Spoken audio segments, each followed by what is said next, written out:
Thomas and the breakdown train.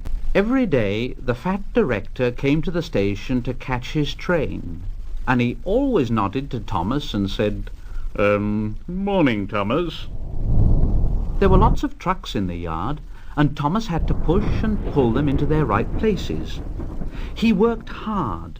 He knew now that he wasn't so clever as he'd thought, and he wanted to learn all about trucks so as to be a really useful engine.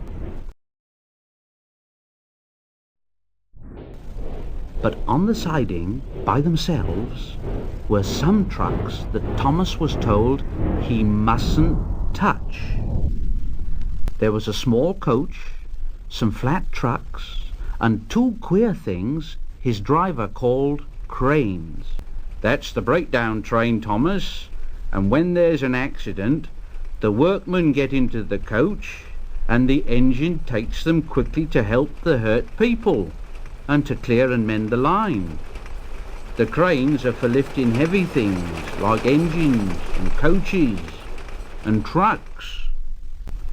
One day, Thomas heard an engine whistling. "Help! Help!" And a goods train came rushing through, very fast. "Help! Help!" James was frightened. His brake blocks were on fire, and smoke and sparks streamed out on each side.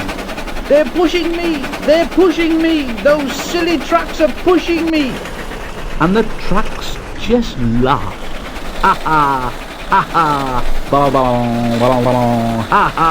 Ballon, ballon! Ha ha! Ballon, ballon!"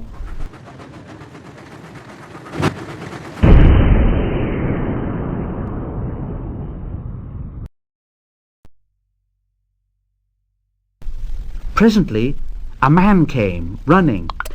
"James is off the line! The breakdown train! Quickly!"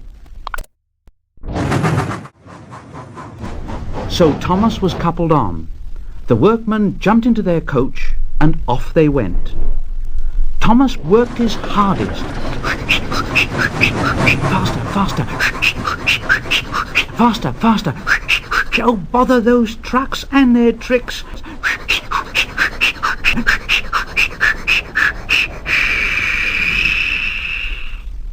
They found James and the trucks at a bend in the line, piled in a heap. James was in a field, with a cow looking at him, and his driver and fireman were feeling him all over to see if he was hurt. "Never mind, James. It wasn't your fault.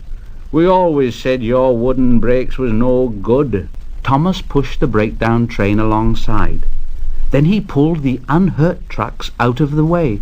"Oh, oh, oh dear! Oh, don't hurt us, Thomas! Oh, oh, oh, don't hurt us, Thomas!" "It serves you right! It serves you right!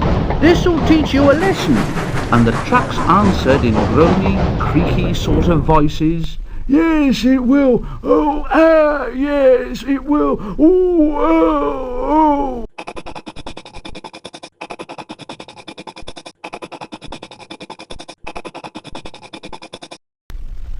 Then, when they put James back onto the rails, he tried to move, but he couldn't. So Thomas helped him back to the shed.